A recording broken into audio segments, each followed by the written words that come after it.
Welcome back, Bears fans, to another episode of the Chicago Audible. This is your host, Will DeWitt, and I hope that you've had a great start to your July. I do have some great news for you. We're basically 2 weeks away from training camp. In fact, only 16 days away from the first practice. And that's pretty crazy because our countdown to camp, that began all the way back in May, and it's now nearing its completion. Including today's show, we only have 3 more positional previews left. And the last time that you heard from us, we broke down the Bears' inside linebackers, and now it's time to turn our attention to the Chicago Bears cornerbacks. To help me break down the first half of the secondary, I'm joined by my co-hosts Nicholas Moriano and Brandon Hazlett. B, this is a milestone episode for you because you're recording this show for the first time as, well, how about you update our listeners on your status? Yeah, I'm now an engaged man. So this is the first podcast where I am, and I'm not wearing a ring, but put a ring on it. So, oh yeah, congrats! My July's off to an exciting start. Absolutely. Brandon Hazlett is engaged. Congratulations! That was a heck of a 4th of July week for you to can kind of get that done. I know it's something you've been looking forward to for a little bit of time now. So to see it all went well and smooth, and you guys are planning a wedding now. So much changes in 2 weeks. Lots of fireworks on the 4th, to say the least. Whoa! On the air. You dog. I had to throw that in. I thought it was kind of funny, but okay. How about you, Nick? Can you top that news? I actually can't. I definitely can't. I'm looking forward to going to a wedding whenever that is, Brandon. So yeah. But no, I've been good. It's been really hot lately. It's funny because we've been complaining about the weather not being hot. It's been very rainy. Now it's just been so hot to where you go outside, just start sweating, and I don't know what people want. I don't know what I want from the weather, but that's how my, I guess, time has been going. I'm talking about the weather right now out of all things. So I'm just going to stop talking so we can talk about these cornerbacks. Well, hold on. You talked about the wedding. I think you and we should be live podcasting at the wedding. Oh, I think that's a great idea. I'm down with that. Right? Sounds like a good idea. Brandon, what do you think? Should we be podcasting during your wedding? That would be an interesting live stream. Wouldn't it? All right. But no, like Nick said, we do need to talk about a decent amount of cornerbacks today. But before we do get started, one last thing. I noticed that we're sitting at 423 reviews on Apple Podcasts. And I would love, personally, and I'm sure Brandon and Nick would agree, to reach 500 before we kick off our 5th season. So 100 per season. Now, from 3 Bears fans to another, I just want to say, if you haven't yet, just leave a moment, just click some stars, leave a review, actually preferably 5 stars and Apple Podcasts. And if we reach the goal of 500 before the Bears kick off against Green Bay week 1, we'll give away 1 jersey of choice to 1 lucky reviewer as a token of our appreciation. You know, every time we reach a big milestone, like the hundreds, the century marks, we do like to do some giveaways. So if you want to enter yourself in to get a jersey of your choice, definitely leave a review of our show on Apple Podcasts. And this is definitely a goal I think we could hit. We haven't been pushing for reviews lately, so if you haven't left a review, please do so. All right, guys, let's talk about the Bears cornerbacks. First up, Kyle Fuller. 2 years ago, Fuller played on the transition tag. He earned himself a big payday by balling out that season. Last year was the first of his 4-year, $56 million contract, and in that year, Fuller earned All-Pro honors at the position. Talk about a strong return on investment for Ryan Pace. Now, something that really stands out to me is the fact that Kyle Fuller was the 3rd most targeted corner in the NFL with 105 balls that went his way. But he gave up the 4th lowest passer rating in the entire league with 66.6. Now, that gets even better. He also had a league-leading 7 interceptions on the year, which was a tie, but I like saying league-leading.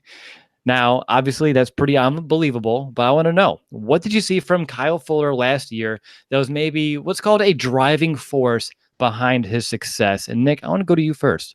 Yeah, just watching the film from Kyle Fuller, a bunch of things stick out. But I think with just watching him and having the year that he had, it's just because he always had active feet, was always moving. He primarily played in zone coverage about 6 to 8 yards off the ball. But whenever receivers were maybe just running a go route or a comeback, you just always saw Kyle Fuller's feet moving. And that's huge for a corner because anytime you're stuck in cement or in the grass, really, you're not going to be able to make a play on the ball. But with Kyle Fuller, knowing that he has some great safeties behind him, was able to really jump routes because he always had those active feet. And that's what I kind of noticed just watching the film there. Again, you said leading interceptions last season with those 7. Well, it's because he's able to jump these routes, have that perfect timing, knowing he's got some good safeties in the back of him, but it's because he's very active. He doesn't really stop very much. And even when he isn't maybe intercepting the ball, he also led the league with 21 passes defended, which is also a key statistic for Kyle Fuller and just being a cornerback. And that's, again, just reading routes, anticipating where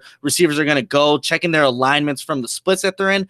Kyle Fuller showed all of that in 2018. So I don't think it was any type of a fluke season for him. This is the kind of cornerback that the Bears envisioned when they drafted him in the first round in 2014. And he really brought it all together for the defense last season. So a lot of things stick out, but I think just having that active feet, being able to diagnose plays and just making plays on the ball were the big things for Kyle Fuller in 2018. Yeah, it's weird that after some time you look back at like that draft a little bit, like with Kyle Fuller, and like, okay, thanks, Phil Emery. Like, obviously, we love Ryan Pace and everything that he's doing for this team to take him to the next step. But this was a good pickup by the Bears, and it wasn't always as smooth sailing for Kyle Fuller in Chicago, and to be 3 years now removed from the year he sat out and to see where he is now, very affirming. And of course, it's great to have him here on the team. Brandon, anything that you saw from Kyle Fuller last year that is why you believe he was able to succeed, or just what your thoughts were on that season? Obviously, an all-pro season, it's kind of hard to find much fault with it. Yeah, there's not really any fault. But one thing that really stood out from 2017 to 2018 with Kyle Fuller is the fact that he was making these interceptions. I mean, how many times in 2017 did we say he's leading the league in dropped interceptions? Mm-hmm. He was finally able to capitalize on some of those. Last year, he had 7 interceptions, obviously, 21 pass breakups. So the fact that he's got 1 less pass breakup than he did in 2017, he had 22. To be able to convert some of those interceptions and still have almost the same amount of pass breakups, he's really capitalizing on his opportunities, and he's really worked on his hands, and it really showed. So I think that's really the driving force on why we're seeing Kyle Fuller play the way that he is.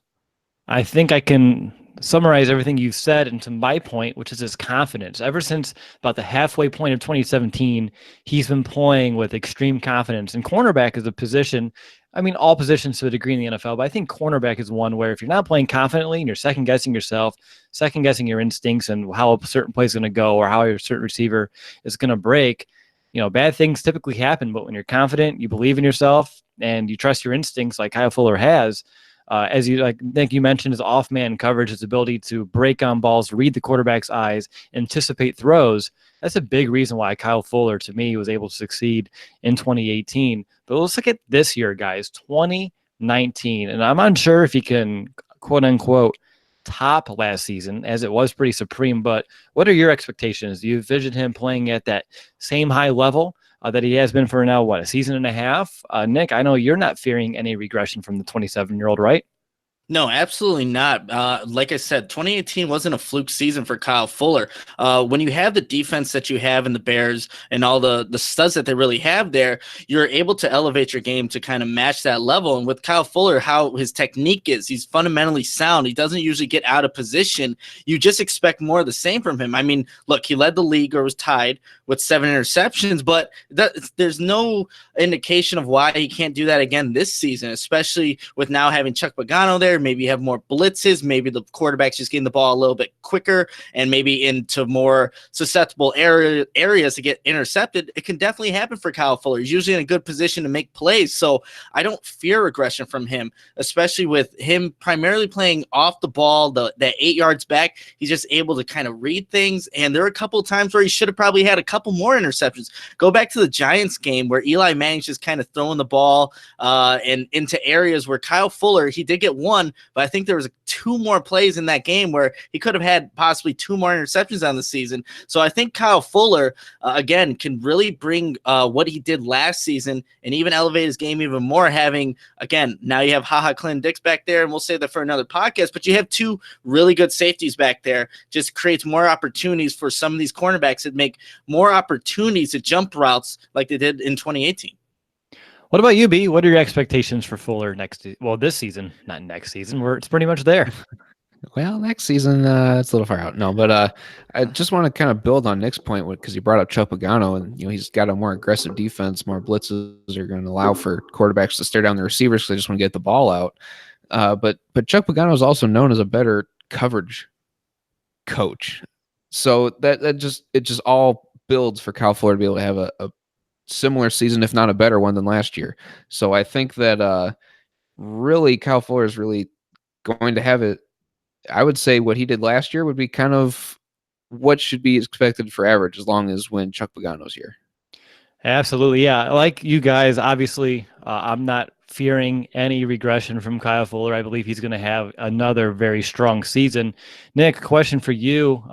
As I was preparing for this show, I'm looking at Kyle Fuller, looking at his career trajectory. Is he entering like his prime? Like maybe like last year is like the beginning of it, and now we're going to have a few seasons of like that Kyle Fuller? Yeah, heading into his 5th season, he's 27 years old. This can be really where we see Kyle Fuller just consistently play to this level of expectations that he's kind of set for himself with this 2018 season. So this could be prime Kyle Fuller. And look, he had a good rookie year, and then he had those I guess questionable years in between, right? But this is where you can possibly see Kyle Fuller playing some of his best ball. And if it's anything like 2018, the Bears are pretty set at their cornerback position. Yeah, absolutely. All right, well, we do have another starting cornerback to talk about, but first, all we have to do is take a quick time out to tell you a little bit about our show sponsor, SeatGeek. Do you ever feel like ticketing websites make getting to the event difficult on purpose? Well, the real question is, how easy could it be if those ticketing sites actually cared? With millions of live event tickets and a price match guarantee, SeatGeek proves there is a better way. Search sports, live music, comedy, and more. SeatGeek has the tickets you're looking for all in one place. So, what makes SeatGeek better than the rest? Now, that's a great question. First of all, they pull together millions of tickets from all over the web. Then it rates each on a scale of 1 to 10. Finally, SeatGeek displays them on an interactive seat map, which I love because it gives you a view of what to expect from each specific seat in the stadium. And every purchase is fully guaranteed, so you can shop for tickets with confidence. Now, as you know, everyone here at the Chicago Audible, we have the SeatGeek apps on our phones, our devices. We browse it on the web. And it's by far the easiest way that we've been able to shop for tickets throughout the past few years. We can be anywhere, and within a few taps, instantly find some seats. Again, I'm going to encourage Bears Chiefs, come join us. It's going to be a great game. Playoff atmosphere, Mahomes, Trubisky, Tyreek Hill, Tariq Cohen. I mean, the storylines, Matt Nagy, Andy Reid, the storylines go on and on and on. It's going to be under the lights, Soldier Field, December. Could be a Super Bowl preview. So if you want to go ahead and join us at the Bears Chiefs game, definitely check out SeatGeek, as they have plenty of amazing deals left. And here's the kicker. SeatGeek will even give you $10 off your first purchase. And all you need to do is use our promo code. Download the SeatGeek app today and use promo code BEARS for $10 off that first purchase. Again, that promo code is BEARS, BEARS, for $10 off your first purchase on SeatGeek. Alrighty, you're listening to the Chicago Audible. I'm your host, Will DeWitt. I'm joined by my co-hosts, Nicholas Moriano, Brandon Hazlett, and we're sitting here talking about the Chicago Bears cornerbacks, and we're only 16 days away from training camp. And let's go ahead and move on to Prince Amukamara. And don't forget, he re-signed with Chicago last offseason. And why did he do that? And I quote, he wanted to put a ring on his finger. And it does feel like, obviously, a year later, he may have an opportunity to achieve that goal. It looks like he knew exactly what was coming the Bears' way. And last season, he notched 3 interceptions. All 3 were his first one since 2015. His first career pick 6, not just in the NFL, but all the levels that he's ever played football in his entire life. And he had an impressive 12 PBUs on the season. B, I want to go over to you first here. What do you believe led to Prince's strong season a year ago? Because as I looked at his 2017 to his 2018, I thought he took a big step forward. Don't you agree? I did. And a big part of that is because he plays just so well in coverage that he's got a quick feet like Nick was talking about with Kyle Fuller, where he's able to keep up with his guys a little bit better than what we've seen in the past. He still had a few holding calls here and there. But regardless, when you're able to blanket guys like that, that's why teams were picking on Kyle Fuller so much. And it really went unnoticed because you never heard Prince Amukamara's name really all that much. He had more tackles than Kyle Fuller did. But at the end of the day, like, we kept wondering, why aren't they throwing it at Prince? It seems like I remember a lot of post-game podcasts wondering, why aren't they throwing it at Prince more? That's because he's doing such a good job of taking that first look away that teams are having to throw it the other direction. So really just his ability to have quick feet, be able to jam guys at the line really plays in his favor. Well, what about you, Nick? With Prince, you're going to see a lot of press coverage from him, and that's what he primarily does, regardless of the defense, the defense that the Bears are actually in. And when you jam those wide receivers at the line of scrimmage, that really can mess up the timing between a quarterback and receivers. And I think for the most part, Prince Amukamara does a pretty good job of disrupting the timing, and that's why you saw maybe a Kyle Fuller who's playing off the ball get a lot more targets than a Prince Amukamara in his way. But it was a bounce. It was a really good season for him, because I remember after the 2017 season, I wasn't a big fan of Prince Amukamara, to say the least, but 2018 was a good year for him. Still though, there are some things that I want to see him improve upon, just even after his 2018 season, even though he was a little bit better. And I did mention he likes a jam. It's when he doesn't get hands on receivers.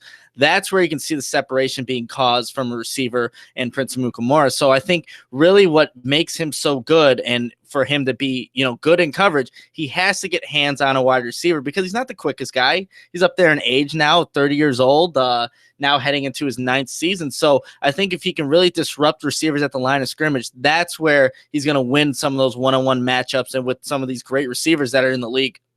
Yeah, and if he does exactly what you just mentioned and is able to adjust with that, we should see less penalties from him, because that's been kind of his, issue here in Chicago. And I'm going to say issue, but it's not exactly, an issue, as my Mac wants to open up Siri there for some weird reason. I don't know how issue sounds like Siri, but I'll move right back into the podcast here. So yeah, Amukamara, Nick, if he follows your guidelines there, he'll definitely kind of cut down on those penalties that we're all accustomed to him seeing.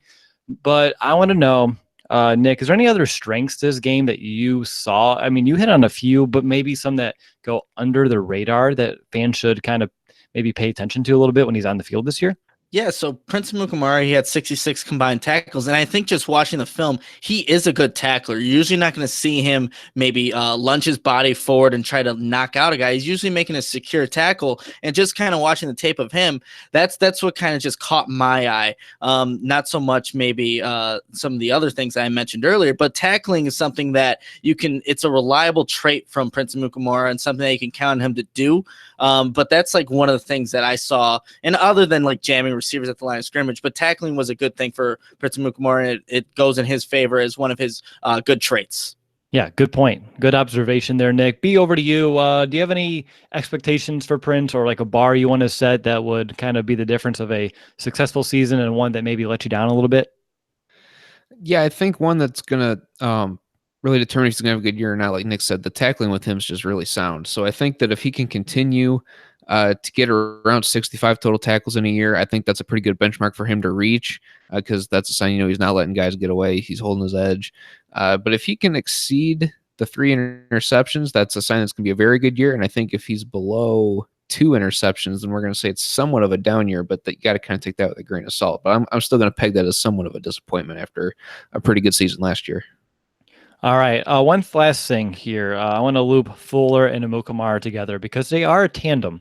Something that we've known, and of course, I think everyone listening, or most people listening when they're watching the games, is that they each kind of have a respective side. They take the left. Amukamara lines up on the defense's right, and Kyle Fuller lines up on the defense's left. And most corners in the league, or other teams, other schemes, they do matchups. They have guys specifically trying to lock down the number one receiver. But last season, the Bears kind of kept each of them on an island. And Nick, I was just curious, do you anticipate with Chuck Pagano that kind of staying true, or do you envision maybe them kind of switching sides a little bit more? Because if it was me personally, if it ain't broke, don't fix it, because they both, with the footwork that it takes to work each sideline, I think they have that pretty down pat. If Chuck Pagano was actually going to do that, I think that would be a bad idea for the overall defense. He doesn't want to change a lot of things with this defense, and you don't have to. This is a number one defense for a reason. So I think keeping the corners in their respective positions is going to be the best bet for this defense. They're used to it. I think it was Prince Amukamara played 98% on one side. Kyle Fuller was 99% on the other side, the times that they had to miss some snaps throughout the season. So I think keeping them at their respective positions would be best for this defense and best for those players to have their best seasons in 2019. Now, let's go ahead and continue on. And I just want to preface this saying that we're not going to our projective depth chart. We'll get to that as we get later on in the show. But I do want to take a moment to discuss Sheriff McManus, because usually each year we say something along the lines of, he's on the show by default, but his role in this team is purely for special teams. But I do believe he proved last year that he could play nickel corner to an effective degree. Now, is he the ideal solution? No. But that's why the Bears brought in two potential Bryce Callahan replacements that we'll get to in just a bit. But outside of him not being able to keep Philly out of the end zone in the playoff game, he was fairly efficient and effective when he played in spot of Callahan later in the season. Now, I don't think any of us believe that he is going to be the starting nickel, like I just mentioned. And obviously, I believe we all have confidence in him. Geez, Siri is going to get me. She just scared the heck out of me. She's like, just a sec. And I was like, what the hell? Who's talking in my room? But anyway, getting back to Sherrick, I have to figure that out. It could be the headphones I switched to. But yeah, getting to him, obviously, I just want to give you guys some space to share your thoughts on Sherrick McManus. And this is going to be known as the show in which Siri haunts me. So this is going to be very fun. Nick, how about you first? That's why I don't have any more Apple products. Not to brag here, but I think Sheriff McManus is a solid guide for depth, especially at that nickel position. That's what he primarily filled in as when Bryce Callahan went down. I think he broke his foot last season, whatever the injury was. But I like Sheriff McManus there. I don't anticipate him being the starting nickel like you said, Will, but it's a guy that you can rely on. He did have a nice interception. I think it was against the Arizona Cardinals in week 2, week 3. But he's a guy that you can rely on. Of course, had maybe Bryce Callahan been the guy at that goal line stand against the Eagles, maybe he makes a play on the ball, but it's a hard route to really cover quick, just little flare route out to the sideline there. Hard to cover for any nickel DB, especially when you have to work in space with a lot of field in front of you. But I like Sheriff McManus. He's been through three head coaches now, or is that right? Three. Is it Four. 4? He was with Levy, Four. so Levy, Yeah. Trestman, Fox, and now Nagy. There's a reason why he keeps making the roster despite a new regime coming in and taking over. It's because you can count on this guy, whether it is special teams or having to fill in, maybe at outside or even nickel corner. He is capable of doing that, and he's just a veteran. He knows how to stick around the league, do his job, and do it to the best of his ability. We don't expect him to be like a guy that's going to make a ton of plays, but you can count on him when his numbers called upon. So I do like Sheriff McManus, and again, I don't anticipate him starting, but I like him as just a depth piece on this roster. Quick update, quick aside. I did shut off Siri from my computer, so she is no more. B, how about you? Anything about Sherrick that you want to add to the table? Yeah, he's one of those guys that every team needs, and I don't care if it's baseball or if it's, obviously football or basketball or hockey or even golf. You always need these guys that are going to work really hard and don't always get all the attention, like golf's your caddy. I had to throw that one out there. I don't know why, but Sherrick's like, we talked about it, how he's this guy. He's been around for a while, 4 head coaches. He's been a plug-and-play guy at nickel corner, and he's a special teams ace. So just his versatility, I think his work ethic, he's one of those guys that doesn't do a whole lot of talking unless he's asked to. Being a team captain, I'm sure he has to, at least within the locker room. You don't hear him so much in the press conference. But he's a guy who just sticks his nose to the grindstone and goes to work, and that's exactly what each team needs, and that is exactly what Sheriff McManus is, and he's going to continue to be that leader by example. All right. Moving forward, last year, Kevin Tolliver II came to Chicago as a raw and physical talent who had limited experience at LSU. Now, we knew heading into training camp that he had a lot of talent and size. He's, 6'2", 200, but he needed to put it all together. Now, he did earn himself a spot on the roster after a very strong training camp in preseason, and he was part of the active roster for the year where he had 14 tackles and a couple of passes defense. But I want to know, what's your take on Tolliver's season, and do you envision him taking some steps forward as the Bears continue to develop him as an option as an outside corner when needed this year, and perhaps, and I'm just going to throw it out here, as a Prince Amukamara replacement sometime down the road? Let's go back to B first.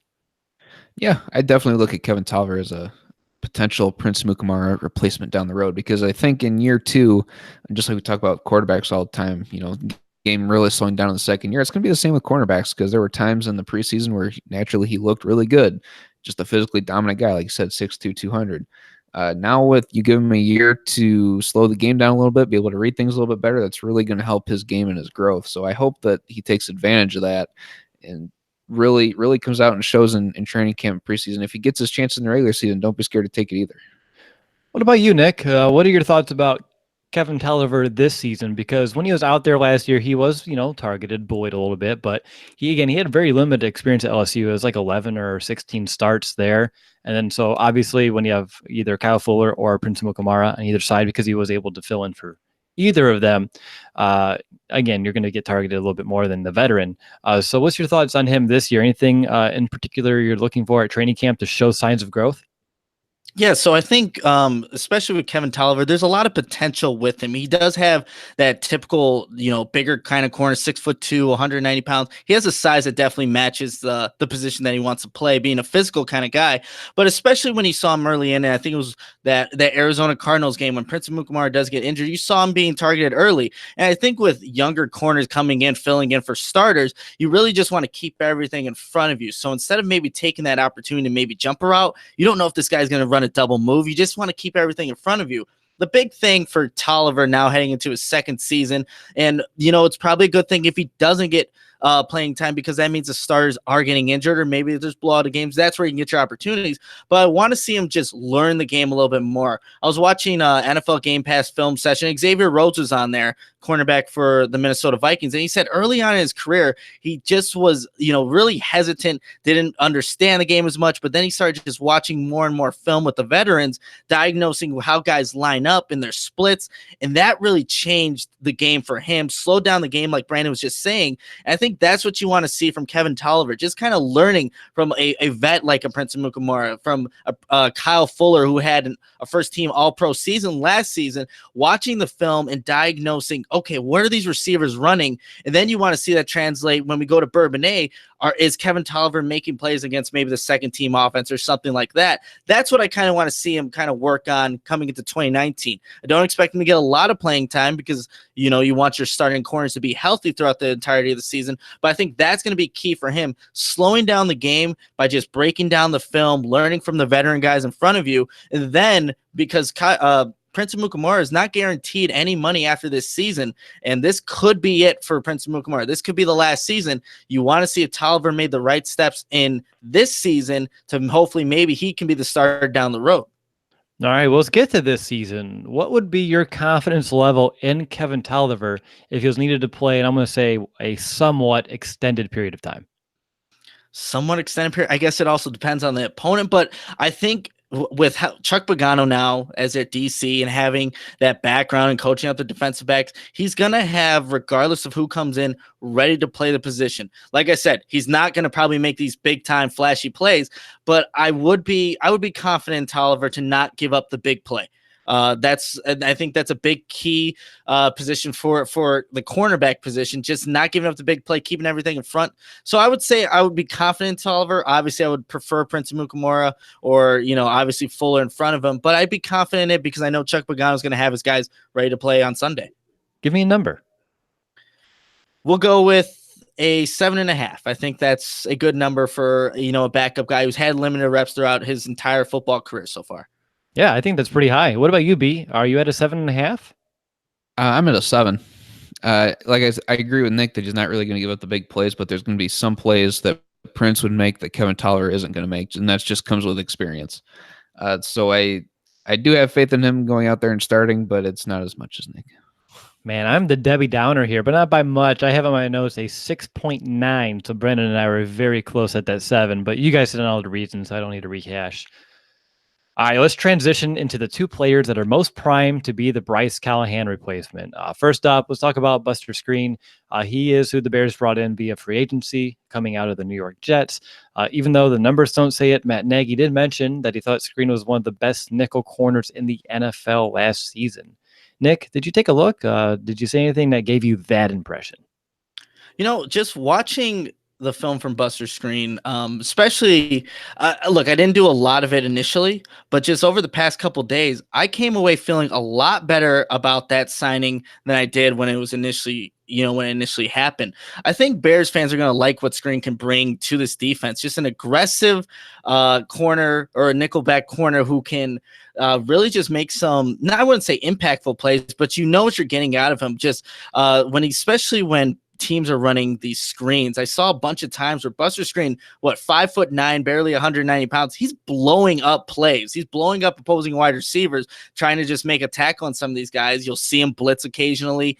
And in terms of coverage, that's where maybe you see a little bit a good drop off from a Callahan as opposed to, Skrine here. He does get a little grabby at the end of routes where he maybe should be looking back for the ball. But I think being in a better defense, you're going to see Skrine's play just be elevated a little bit more. But I felt so much better just watching the film, seeing what he was about, what he's going to bring to this defense.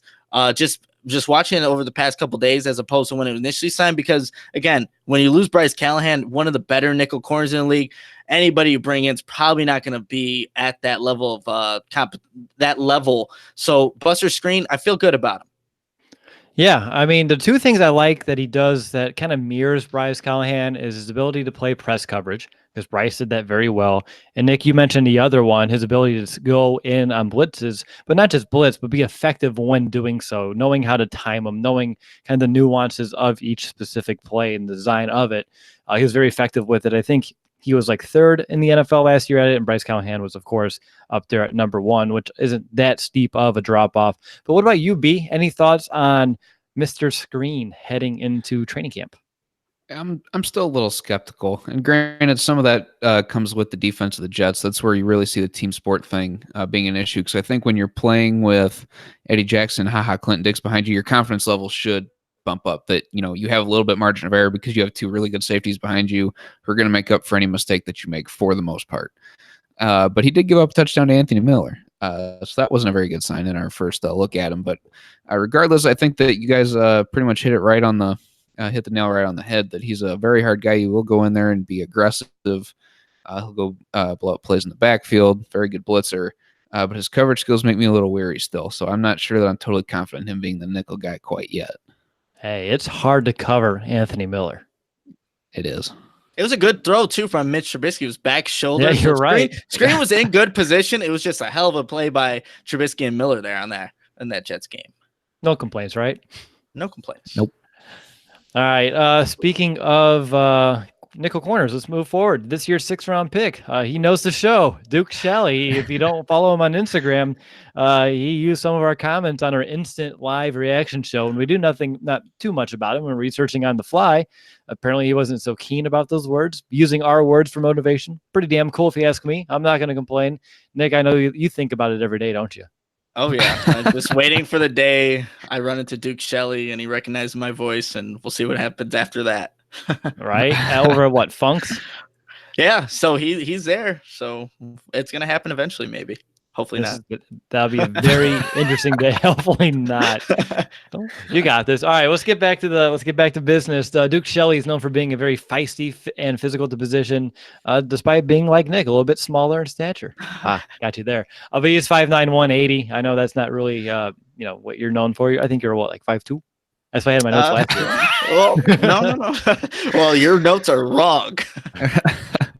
But obviously, one thing that I liked about him out of Kansas State, very strong instincts and his ability to play in man coverage very well. And again, the Bears have said that his role is going to be nickel corner, despite the fact that he's never played that position in college. He's more of an outside guy. So I want to know, outside of the Instagram post, what do you guys see in him? Is he a guy that can come in and truly compete for the starting job alongside the veteran Skrine now in camp, or is that more of a long-term kind of goal for Duke Shelley? And Nick, since you're fearful, I'll go to Brandon first. I like Duke Shelley as a nickel corner. I think he can really compete for the starting job. He's got really good range, and there's a picture of him at the rookie training camp earlier this year where he's going up one-on-one. I think it was with tight end. It might have been Daniel Brown. I don't remember exactly, but it was a much bigger tight end than he is, obviously at 5'9" or 5'2", whatever Nick stands at.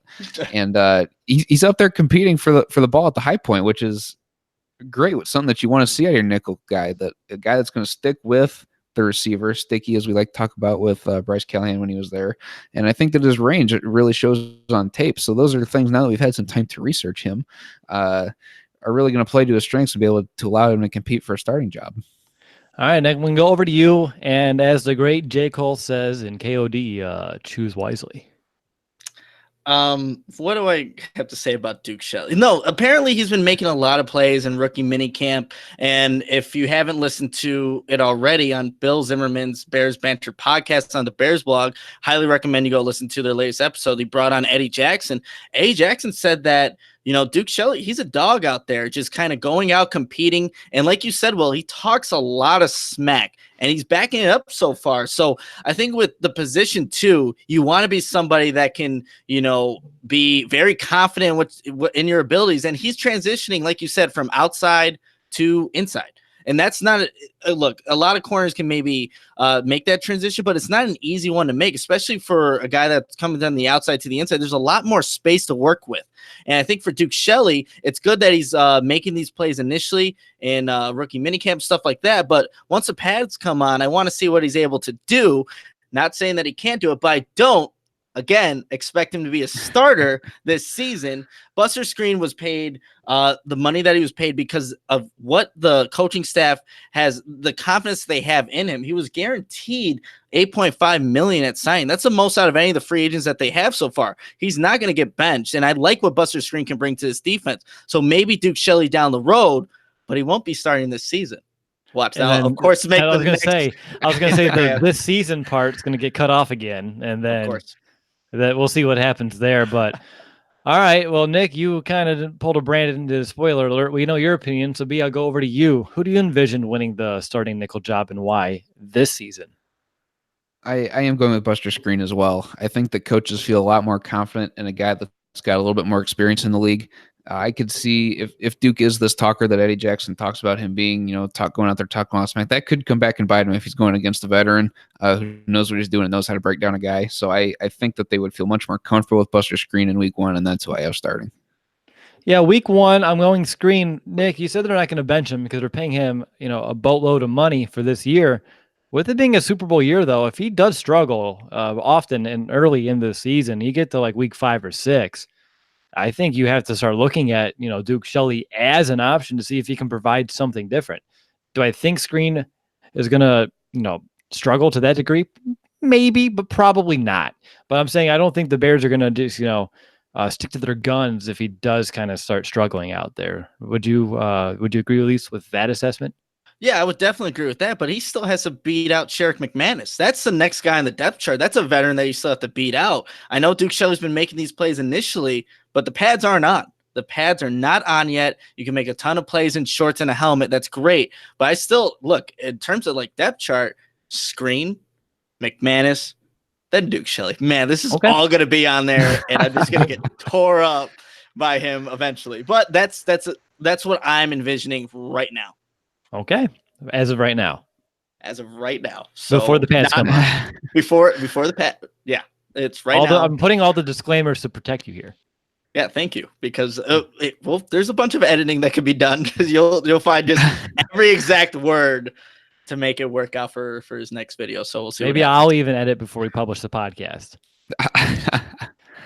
All right, let's get to, I'll call tier 2 here and just kind of lump everyone together because for the sake of time, if we talked about each one individually, we'd probably be here for Nick Shaken said, no, thank you. I agree. It's been a long day here. So we have Jonathan Minty. I'm going to do a quick refresher for each guy. Former CFL player, current NFL player. He was known as one of the league's best corners at the time. He's only 26 years old. He is a nickel guy. He was in camp last year too. And the fact that the Bears are keeping him around is intriguing.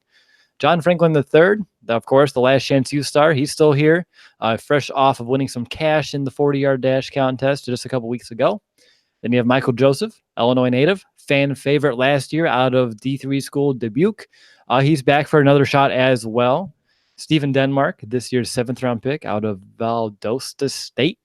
Big in size. Nick and I both said maybe he's moving to safety this training camp. Again, the pads haven't came on, so we don't know. So as of right now, he's in the cornerback show. Then you have Richard Font. He spent time in the Bears camp last year. Mostly he was inactive. He was injured right from the jump of camp, so we didn't get to see him. He's a cornerback from my alma mater, Indiana. He was a UDFA last year. He's known here in Bloomington as a guy who can get his hand on the football. He's still IU's all-time PBU leader with 53 pass broken up in his time here at IU. And then you got Clifton Duck. He's a UDFA from this season out of Appalachian State. a highly productive player at the D2 level. All right, so a lot of faces are back at camp this year who were there last year out of this group. But I think we all know it's very difficult for at least this tier to really land a spot on the final roster. But maybe you guys have some dark horses or maybe just some favorites to kind of maybe land back on the practice squad. So let's go over to Nick first. Out of this tier, how do you see it kind of getting shaken out? Yeah, so I mean, a lot, like you said, a lot of these guys are here from last year, and we didn't really get to see a bunch of them, only really in the preseason. But I think the most realistic choice here, and just because of, well, he was drafted, Steven Denmark, and it's a project with him. Like we were talking about before we went live here, Will, he may be someone that transitions to safety, just given his size, 6'3", 220 pounds. And I remember when they were, the media was kind of talking to him earlier. What was it, maybe April, whenever it was, he really modeled his game after Richard Sherman, just being another guy who's a bigger body, who made the transition from initially wide receiver to defensive back. So that's a guy that you want to see what this coaching staff can really do with him, with that potential, with that size, that athletic ability. And the other guys, look, they just have to make plays at some point in training camp when we go down there in Bourbonnais and just do that against obviously the second, third level tiers of the offense. But I think the most realistic guy, just because of being drafted, is Steven Denmark, because we just don't know yet. There's so much potential with him, obviously being a rookie, but you want to see him just make plays and be able to adjust wherever this coaching staff feels that he should be at, whether it's safety or at the cornerback position. B, what about you? I still really like Michael Joseph. Kid goes out there and plays hard, and I really like that. I think that really gives him a solid chance to make the practice squad. He'd be my dark horse. But I'm also with Nick that Steven Denmark's guy. I mean, he played wide receiver at one point early in his football career, so they could switch him back to there if they want to. If I don't know why they would at this point, but they could. If you're going to make the transition to safety, I'm going to put him back on the offense, just because. Just because. So yeah, those are my two guys, and Clifton Duck, I guess, is a guy that he can fly. We let ducks fly. We don't want him on the team. I'm kidding. I thought that was a fun. Don't be a quack. Oh God, was that terrible? Sorry, I'm back. That was just a really bad string. My dad jokes come out strong when I'm hanging out with a bunch of high schoolers. All right. So for me, my three that I have is going to be Joseph. Brandon, you mentioned it. I have Minty as well because he does have a lot of experience at professional football one way or another. So I wouldn't completely rule him out of making this team, but I don't think really the cards are aligned for that. Denmark, we've discussed, potentially safety, potentially not. But I'm also going to give one last shout out to my guy Font here from IU. Again, injuries put him behind the 8 ball last camp. He didn't even get to participate in camp because he got the very first day warm up. He pulled something and he was out for the entire camp. But obviously the Bears are still very intrigued by his potential. So I want to go out there and see what he can do. And again, the IU thing kind of has a strong pull there as well. Nick, it's James Daniels, so I'm trying to get at least something. I lost Jordan Howard. I'm trying to get something. Brandon feels my pain. Makes sense. I don't have anything. They cut the kicker. That was my only chance. That was your only chance. And damn, man, if you can't even get the kicking position. All right. Apparently Bears can't get it either. No, that hurt my heart. That really did. Brandon, people are still waiting to see if you're going to do who do you have to play the quarterback for Purdue? You have to do a whole entire season with him and win the Super Bowl, right? Is that what it is? Oh, yeah, with David Blau, yeah. People want to see if that happens, so you got to make it happen at some point. Man, that means I got to buy Madden. There you go. So start. I haven't bought Madden since 2012 when Peyton Hillis was on the cover. Oh. And you still have the PS3. Madden. Yeah, you're still down at the S3. So when the 5 comes, I'll give you my 4. That'd be a wedding gift for you. You're like, thanks. I'm married. I'm never gonna get to play. I understand your pain. Yeah. I understand your pain. All right. So let's go and make it official. Your final CB roster will look like, and then fill in the blanks with your 5 to 6 to 7. I'm assuming 6. It's gonna be where it falls. Let's go to Nick first. Which, spoiler alert, I believe we talked pre-show. We're all in agreement, so you can just say it. Yeah, so we all have 6 cornerbacks making this roster: Kyle Fuller, Prince Amukamara, Sherrick Mcmanus, Kevin Tolliver, Duke Shelley, and then Steven Denmark on the practice squad. Yeah, I have nothing different as of right now. What about you, B? Didn't you not say Buster Screen? Oh, I didn't say Buster Screen. Well, Buster Screen. Well, so that's a 6. He would be the 6th one. Sorry. Shows how much I was actually paying attention to the words. Yeah. Coming out Well, of your mouth. I saw your numbers down there. Like, did I say 6? So I guess I was like did. 6, We'll and then I put was up like, the numbers. Maybe he said 7. Yeah. So just to recap: Fuller, Amukamara, Mcmanus, Tolliver, Shelley, Screen, and then Denmark on the practice squad. Maybe as a safety, maybe as a corner, maybe it's Rashard Font. White out. John Franklin III goes back to the offense. No. Okay. We're going down the rabbit hole that we should not be going down this episode. Let's jump into the big picture questions to end out this show. And of course, we're going to start with some over-under. So the first one up is 12 interceptions for Prince and Kyle Fuller combined. Last year's number combined was 10. I'm setting the bar a little higher, 12. Are they going to reach it or not? What's going to be first? Yeah, I'm taking the over on that one. I've got a lot of confidence in Kyle Fuller this year to be able to exceed that 7, so Prince doesn't have to quite get the 3 if he doesn't want to. That sounds really bad, but I couldn't think of a better He word. wants to, but I know what you mean. I know what you mean. What about you, Nick? Yeah, the same exact reasons as Brandon there. I'm going to go over just because I think Kyle Fuller's in for another big season and will carry and have a majority of those interceptions. All right. Over under 30 PBUs for the Bears cornerbacks as a unit. Last year's number, 28. So just a slight bump here at the 30 mark. What do you think, Nick? Ooh, you know what? We'll go over on that as well. Kyle Fuller, I know, had 21 of those. I'm hoping that Prince Amukamara can still be as effective as he was last season. And then you have Buster Screen in there. We'll see what he's all about and what he can bring to this defense. But I think you can go over on that number. B?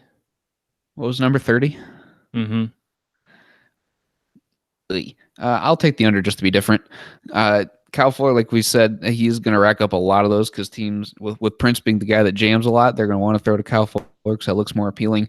And if he can continue to do what he does, he's going to have a high number of PBUs, but I don't think Prince is going to have quite the number because they're not going to target him first. And with a lot of pressure coming, they're going to want to get the ball out quick. Yep, that's part of the equation here as well. Up next, over under 100 targets for Kyle Fuller. His average over the last 2 seasons, 112 targets per year. Obviously, quarterbacks, I mean, we talked about why they're throwing his way, but obviously they're not learning the lesson. Kyle Fuller is going to make you pay, but is he still going to see 100 targets this year, Nick?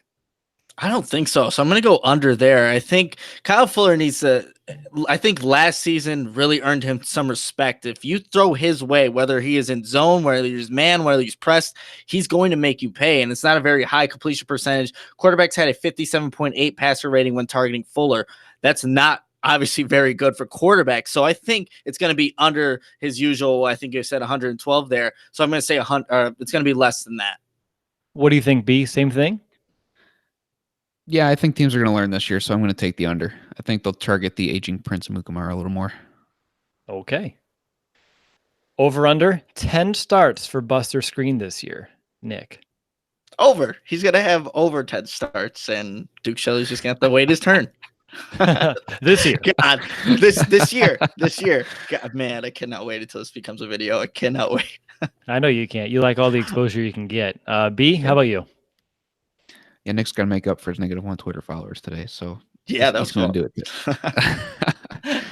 know what? I'm actually going to take the under on this one. I feel like they may try Duke Shelley, or even Sherry Mcmanus. Doesn't have to be Duke Shelley, but I think they could try Sherry Mcmanus in there well at times if Buster Screen's really struggling. I wouldn't give it much time. I'd give it 4 games if he's struggling early.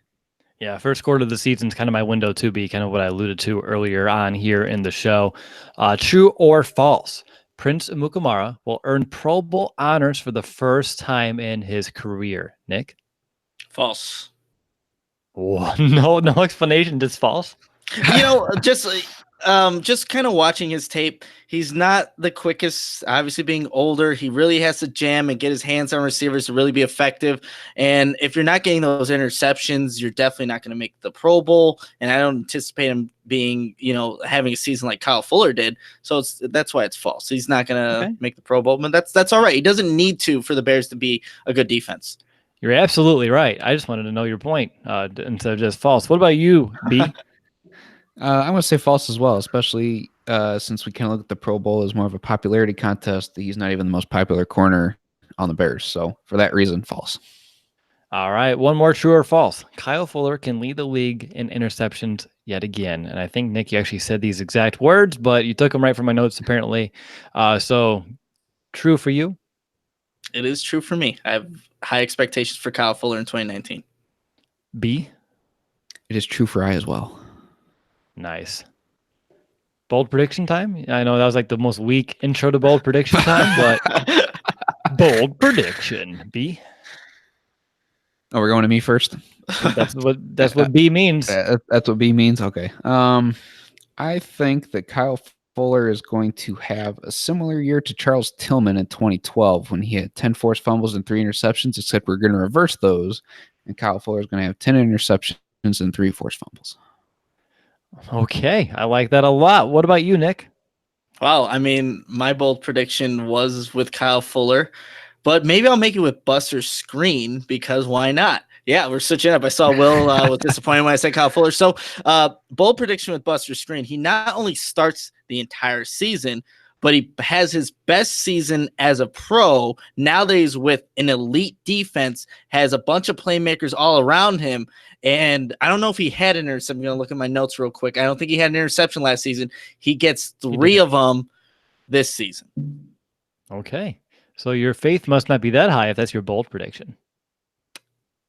I mean, it's Buster Skrine. Everyone's anticipating that he's going to get benched at some point. So all right. I think it's bold for him and for what I expect out of him. Fair. Well, my bold prediction's about Kyle Fuller. Aha, surprise. I have him getting 11 interceptions this season, which is actually what I had in my notes. I'm not just trying to one-up B here. But if he does that, he would be the first cornerback in the NFL since 1981 to do so. It's been a long time since someone had an 11 interception season.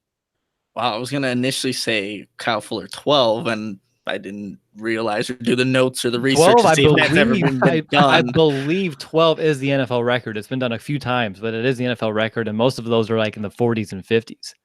Oh, wow. Okay. Yeah, it's been some time. So 11 to me is generously bold, but 12 would have been extraordinarily bold. Is that what you had in your notes, though, 12 for him? I didn't have that in my notes. It was just up here, right in the head. Okay. Yeah. Doesn't count. It doesn't. All right. One last thing, guys. Confidence. What's your confidence in the cornerbacks? Scale 1 to 10. It's funny because I feel like every position on the defense, it's a given 9. It's just how much of a 9 to a 10 you want to go to almost. But maybe it's not a 9 for you or more. Nick? Yeah, I'm not going to go with a 9 for this entire group. And Fuller, obviously, a lot of confidence in him. It's the other two where, there are some questions, of course. But I think I'm going to give this group overall an 8. So Kyle Fuller is really raising that number. I want to see if Prince Amukamara can really play like he did last season. I think it was a good season for him. Still had those pass interference calls, and when you're jamming, that's being expected. But Buster Skrine is coming into a new defense. I do expect him to play well, but he has big shoes to fill with Bryce Callahan not being there. So overall, as a group, heading into training camp, which will be here in a couple of weeks, I'm going to give it an 8. Okay, slightly surprised by the 8, but being surprised isn't usually a bad thing, but we'll see. What about you, B? I'm also not going with a 9 nor a 10. I'm going to go with an 8.8 because the nickel corner still is yet to be seen. I have got full confidence in Kyle Fuller and Prince Amukamara, but when I watch Buster Skrine on tape, his coverage skills kind of make me cringe a little bit sometimes, and Duke Shelley has good times and bad times, I guess, to put it nicely. Good athlete, good range. It's just he's got to be able to slow the game down. If he's going to be a trash talker, I could see that getting ugly. So the nickel corner position kind of has me a little worried. I appreciate the Zeppelin reference, even if you didn't catch it when you went through it, the good times, bad times. I had my share. Yes. But for me, I did not know that I did it, but thanks for pointing it out. No problem. I'm all over it tonight. So for me, I actually gave it an 8.9. So again, I said for the defense, we've been at 9s up to 10s, and you guys caught me because I was going to be like, haha, first one for not the defense, but you guys got me first. But for me, 8.9. For me, obviously, I like the experience. They're coming off a very strong year. I believe that Mukamara is playing the best ball of his career. So is Kyle Fuller. That's exciting. Lots of young talent at this position as well. When you look at Kevin Tolliver, all the way through to even the guys, there's a reason why they brought back the same crop of guys. They like them a lot. So there's a lot of young talent at the position. And again, I believe even though Brandon, there are definite concerns at the nickel position. I believe we can survive without Callahan with whoever wins that battle or ends up starting in that job. The pass rush obviously helps their job too, makes their lives much easier. And then one last point would be Chuck Pagano and his experience coaching DBs may be able to, kind of keep them progressing, keep them actually playing even maybe at a slightly higher level. So for me, 8.9 is going to be where I fall. Any final thoughts on the cornerbacks before we wrap up, B or Nick?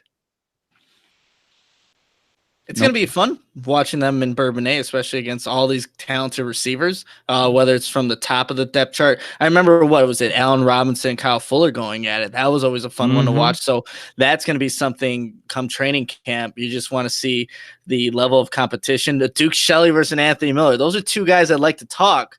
And if Duke Shelley's about it, that means he's going to win his one-on-one matchup. So I think that's going to be an interesting one. All these matchups, especially the one-on-one drills in the red zone, it'll be interesting to see how these cornerbacks hold up.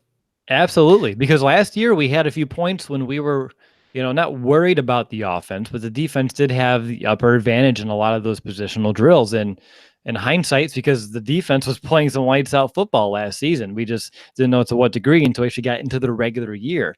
So now that we know what the defense has in terms of their talent level, and we know the offense is playing catch up, but we do believe that it's going to be a much more, balanced talent on both sides of the football this year with the offense progressing and elevating their play.